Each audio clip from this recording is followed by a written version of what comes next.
Ladies and gentlemen, welcome back to the Golf Exposed podcast. The masses have been hankering for another betting segment, and we aim to deliver. My name is Jordan Michael Colson, your host. I have the Director of Revenue for GolfBack, Bryce Voisin, as well as the President and CEO of GreatLIFE Golf, John Brown, back in the saddle, as they say. And today we'll be discussing the PGA Championship, some betting odds, some value bets, some inside info perhaps. It will emanate on May the 18th through the 21st of this year at the Oak Hill East Course, coverage on CBS and ESPN with a $15 million purse. John, welcome back to the show. How do you feel about the PGA this year? Looking forward to the PGA. It's got great history there as an event location that's hosted U.S. Amateurs, U.S. Open, PGA Championships, U.S. Senior Opens, Ryder Cups, and a lot more. And it's going to be an exciting event. I hear there's going to be a very excited participant watching from the 17th green. Jordan, do you know who that might be? Well, rumor has it that there's like the New Age Rat Pack will be making their initial appearance. It's going to be Bryce Voisin, Brent Miller, also of GolfBack fame, the president, the CEO himself, and then making his PGA debut, myself, JMC, in the saddle at the PGA Championship. Bryce, how's it feel to rub elbow? I know you know everyone. You went to college with everyone. You rub elbows with everyone, but you get to watch the event with me. How's that feel? I'm looking forward to it. I was thinking, I can't pick a winner when I don't go to the event. So maybe being there will help me, and we can finally bring home a winner. It amazes me that people actually requested that we bring back this segment because the picks have been few and far between as far as winners go, but we do shed some light on the subject. So, Bryce, do you have any inside info? I mean, you're kind of like the resident, like you befriend all these celebs and like these big names in the golf industry and beyond. So, like, do you have any inside info? What's like the word on the street? I don't have any inside info, actually. The golf course is, I think, straight ball hitters, good ball strikers have performed well there traditionally. So my picks are kind of centering in on those straight ball hitters. And I think there's a lot of value kind of at the 20 or 30 to 1 mark this week. I think I'm going to stay away from a lot of the heavy favorites. Jason Duffner won there back in 2013. Obviously Duff is a great ball striker, drives the ball really well. So I'm kind of looking in that zone this week as we look to pick a winner. John, what can I expect as a spectator? Before we delve into the betting odds, what can I expect in terms of an immersive experience? The PGA puts on world-class events, and with the new scheduling where they're slotted in as the second major, I think it just builds a little bit more excitement because it's early in the season. Obviously, as Bryce just pointed out, Jason Duffner won the last PGA in 2013. He was probably middle-of-the-road odds at that point. Sean McKeel won in 2003, and I believe Sean might have been one of the longest odds that's ever won a major as far as a tour player. So, maybe look down the list a little bit at some of those longer odds. Of course, if you go back in time, greats like Lee Trevino have won, Jack Nicklaus have won. So there's probably some room for the guys at the top to make some value bets as well, but should be really exciting. Unsurprisingly, Jon Rahm seems to be on the list of favorites. We'll start with the Prez himself, the CEO. John, what are you seeing here when you look at this field? Well, it's an exciting field because it's all the players that are the best players in the world. So we've got the PGA guys and we've got the LIV guys. Anytime nowadays you can add Brooks and Dustin Johnson and Louis Yu stays into the field, with Patrick Cantley, Xander Schauffele, and Scotty Scheffler and Jon Rahm, at this point, you got to be thankful for that because they just don't play each other every week. So we've got a full field, which will be exciting. Always like seeing the PGA Tour, how they do versus the LIV guys in these majors. And so excited to see how that all plays out. I think the value in this field, I would agree with Bryce, is kind of over that 20 to 1. And so all my picks are going to be above the 20 to 1. And my first pick, I'm going to go with the young gun, a guy that made a quadruple bogey on his first hole and still managed to win a PGA Tour tournament at the age of 20. Showed his excellence at the President's Cup last year in his play at Quail Hollow. Even though they got drummed pretty well, he played great. So I'm going to go with Tom Kim. Second in driving accuracy. You got to drive the ball straight. 35 to 1. I see a lot of value in Tom Kim this week. My first selection is Tom Kim. All right, Bryce, how do you respond to John's pick, and who do you got for number one? Yeah, I think Tom Kim's a solid pick. I think he's a little young. I mean, maybe a top 10 pick, sure, but I'm not sure he's ready to win a major at only 20 years old. I guess we'll see. For my number one pick, I'm going to go with the human rain delay. Patrick Cantlay at 22 to 1 odds. He's got Joe LaCava on the bag. Obviously, Joe was on Tiger's bag, was on Freddie Couples' bag. I don't know this for a fact, but I can imagine Joe's walked around Oak Hill once or twice in his day. Cantlay's a great ball striker, drives the ball really well. I think he's in the top 10 in total driving. So I'm going to go with Patrick Cantlay, 22 to 1. Bryce, do you think there's being made too much of a big deal about Pat's slow play, or is it a problem? It seems to be a little bit situational. Like, he doesn't take forever over every shot, but then occasionally you'll get one and he will just stand over the ball what seems like forever. So I think it could be a little bit of a mental thing, and just, he takes a little longer on certain shots, but I have seen him play quickly at other times too. So I think obviously, when it's taken him over 2 minutes to hit a golf shot, that's not fair to the rest of the field, but it's definitely not happening on every shot. And I'll cut him a little slack here and there. Yeah, I mean, I hate slow play, and I kind of like that the Alpha Brooks called him out at the Masters. I don't know if it'll get him moving. It appears to not be getting him moving. He's sort of doing his game. He's a great player. But man, 20 seconds, 30 seconds over a ball. I've seen some clips on, social media, and it's too long in my book. So I can't bet on him, Jordan. It's just too long. Some of those clips I've seen on social media, it feels like they're on a loop. Like, you watch it and you're thinking to yourself, like, this can't be real. You might be right. I'm going to go with a gold medal champion, a guy who I think is on the cusp of being one of the top 3 to 4 players in the world. He's hung in at 5 to 10 for the last couple of years, but I'm going to go Xander Schauffele. I just feel like the guy continues to perform. I love his game. I think he's mentally strong. He's ready for a major. He's been there repeatedly. I think this might be the week where Xander does it. And at 20 to 1, I feel like those are pretty decent odds on a guy of his caliber. I'm going Xander Schauffele, pick 2. Yeah, I like that pick. I think Xander plays well this week.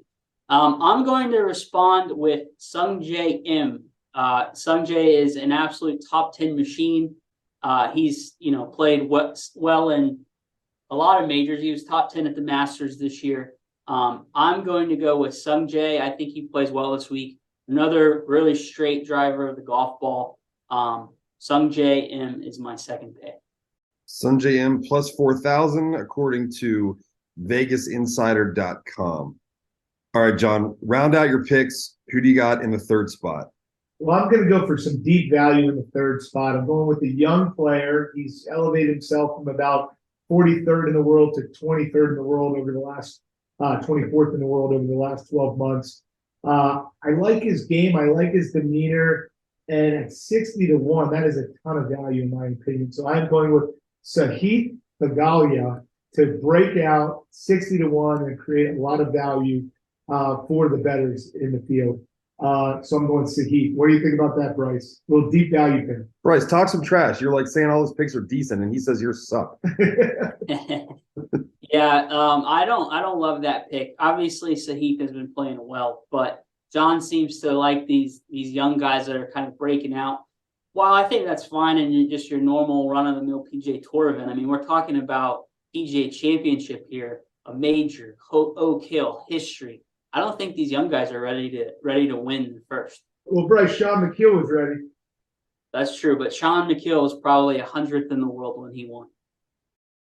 Well, yeah, he probably was. as the CEO, as the president, John's job is to foresee the future and take the company to new heights. And he has to envision these golfers raising their hands triumphantly. But Bryce, you are rooted in GolfBack, in data, in cold hard facts. So with that said, and that mindset, who do you have as your final pick? My final pick, I'm taking Max Homa at 30 to 1. Max is third in the FedEx Cup, I believe third on the money list, only behind, obviously, Scotty Scheffler and Jon Rahm. I think we're getting a tremendous number there at 30 to 1, especially the way he's played of late. I think he's a fantastic driver of the golf ball. I'm hearing a lot of players are even modeling their swing after Max's swing. I think he's ready to break through. I think he could win at Oak Hill. I'm taking Max Homa 30-1. Bryce, why don't you throw out your live pick? I thought you were going to put your live pick in your top three. You didn't. I think it's an excellent pick. And then I'll throw out one honorable mention as well. Yeah, I really like Taylor Gooch. Obviously, he's won the last 2 live events. I think at 40-1, he's going off at a great number. Again, another really solid ball striker. I think he's going to play well this week at Oak Hill. If I had to pick a live player, I would definitely go with Taylor Gooch. And at 40-1, if Taylor Gooch can somehow win a major after winning 2 live events back to back, which I don't know if people are aware of what he did in Australia, but he shot 10 under in the first round and 10 under in the second round in that live event. So he can take it deep. But that may change the landscape around the live conversation if a young guy like that can elevate and win a major. What do you think? Yeah, I agree totally. And he's another guy like Brooks that isn't afraid to say what's on his mind. I think he's got a little swag. I think it could get pretty interesting in the media tent this week if he plays well.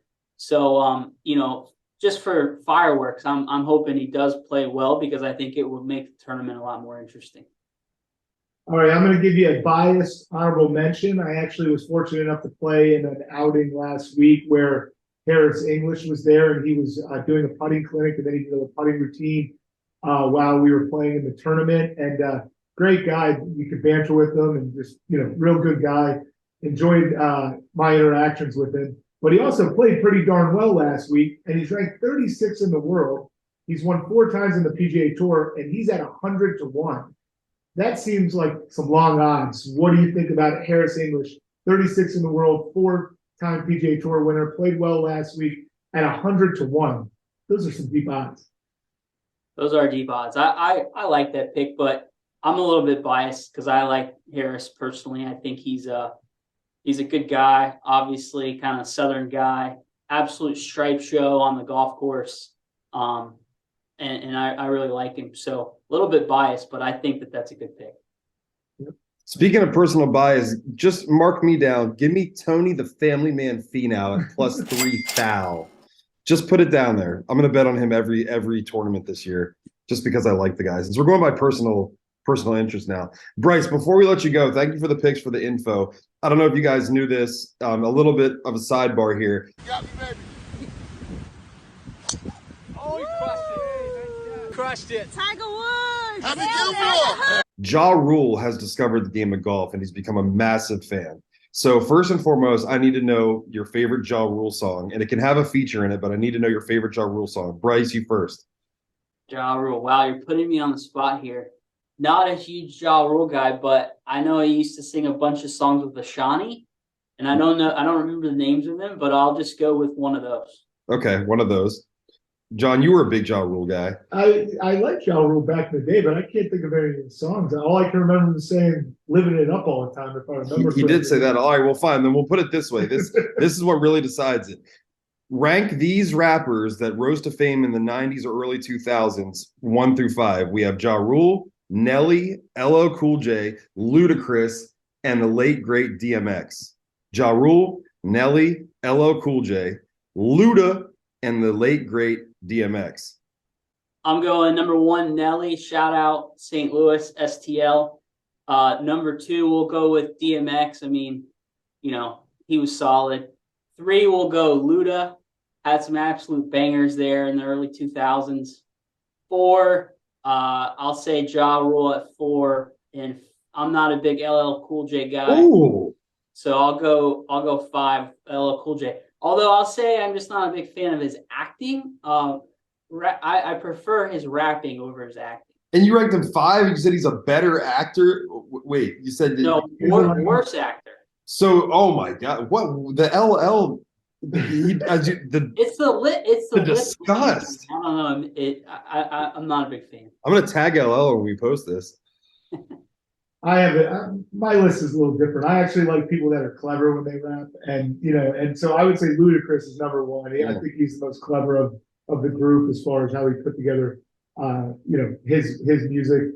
DMX, there was a time he was at the apex of all music, so I think he probably slots in At number 2 for me, I'll probably go LL Cool J number 3. Mama said "Knock You Out," great song, and love that one. I'd put Nelly 4 and I put Ja Rule 5. So maybe that's why I couldn't even go this. Okay, fair enough. Yeah. I think Where Would I Be Without You is the one where he's no Living It Up. All the ones with J Lo. Yeah, there's a million of them. Yeah. But anyway, Bryce, anything else before we ride off into the sunset that people need to know about the PGA? You excited to go? You excited to be part of the pageantry? I am excited to go. Last time I went to the PGA, the beer lines were long and the bathroom lines were even longer. So I'm hoping this time will be different. I think we got a different setup, Bryce. I think you'll be able to get right into the bathroom and right to the beer line. So it'll be a good time. But That's what I'm Bryce, talking I about. want to know is what are you actually going to bet? Cash bet on the players you selected, because you'll be there Sunday on the 17th green. We got to put some bets down, right? Yeah, I generally bet matchups. So head to head, I will definitely bet on the guys mentioned in their head to head matchups and probably a few others. But after going about 0 for 68, I've quit betting on guys to win before the week starts. Look, he's betting on his guys in matchups and he doesn't even know the odds. Don't listen to him.